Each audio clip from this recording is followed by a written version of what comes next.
Dieu nous parle. Chaque jour, Charles et Carole vous présentent la leçon de l'école du sabbat.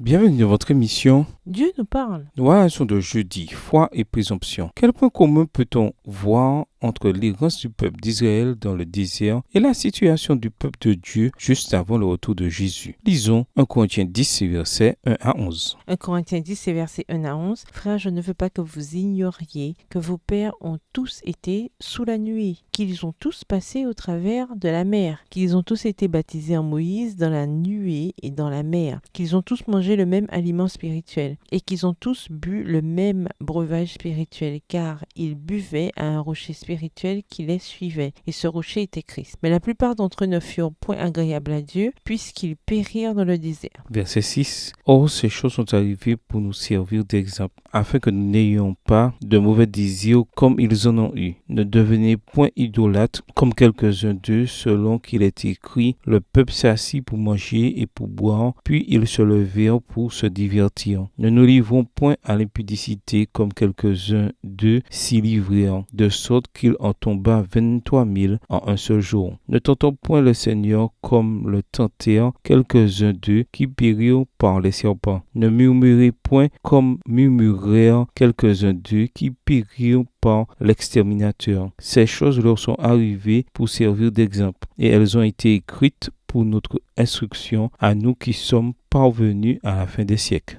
Tout au long de l'histoire, le peuple de Dieu a erré dans le désert à la recherche de la terre promise. Ce désert prend de nombreuses formes. En ce moment, il ressemble à un flot médiatique sans fin, au bip constant des messages qui arrivent et à l'omniprésence des moyens de distraction. Il tente de nous faire croire que la pornographie est de l'amour et que le matérialisme est la réponse à nos problèmes. Si nous pouvions être un peu plus en forme, un peu plus jeunes, un peu plus riches, un peu plus beaux, nos problèmes seraient réglés. Comme les Israélites, nous recherchons la paix de façon fébrile et anxieuse et, bien souvent, nous la cherchons au mauvais endroit. Comment les Israélites ont-ils réagi au jugement de Dieu dans Nombre 14 et versets 39 à 45? Nombre 14 du verset 39 à 45, Moïse rapporta ces choses à tous les enfants d'Israël et le peuple fut dans une grande désolation. Ils se levèrent de bon matin et montèrent au sommet de la montagne en disant, « Nous voici, nous monterons au lieu dont a parlé l'Éternel, car nous avons péché. » Moïse dit, « Pourquoi transgressez-vous l'ordre de l'Éternel? Cela ne réussira point. Ne montez pas, car l'Éternel n'est pas au milieu de vous. Ne vous faites pas battre par vos ennemis, car les Amalécites et les Cananéens sont là devant vous, et vous tomberiez par l'épée parce que vous vous êtes détournés de l'Éternel. L'Éternel ne sera point avec vous. » Ils s'obstinèrent à monter au sommet de la montagne, mais l'arche de l'Alliance et Moïse ne sortirent point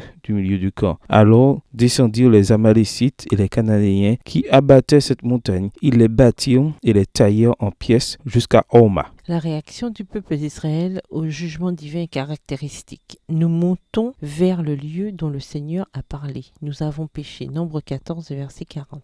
Un engagement pris à contre-cœur est semblable à un vaccin mal administré. Il reste sans effet. Aujourd'hui, les médecins préconisent la vaccination contre l'hépatite B dès la naissance, dans les 24 premières heures de vie. C'est un bon début, mais après cette première injection, si 2 ou 3 rappels ne sont pas administrés au bon moment et en respectant les doses prévues, les patients concernés ne sont absolument pas protégés contre l'hépatite B. Le revirement rebelle d'Israël, relaté dans les derniers versets de Nombre 14, a entraîné la déception et même la mort, car les Israélites ont refusé de suivre les nouvelles recommandations de Dieu et se sont entêtés à lancer une attaque sans être ni accompagnés de l'arche de l'Alliance ni dirigés par Moïse. Faire preuve de présomption n'est pas anodin. Cela mène à la mort. Très souvent, la présomption est alimentée par la peur. Comme nous avons peur de quelque chose, nous prenons des décisions que nous regrettons par la suite. Pensez à une époque où vous avez agi par la foi et une autre où vous avez agi en faisant preuve de présomption. Dans quelle mesure cela a-t-il fait une différence? Au revoir. Et à demain si Dieu veut. Dieu nous parle. Chaque jour, Charles et Carole vous présentent la leçon de l'école du sabbat.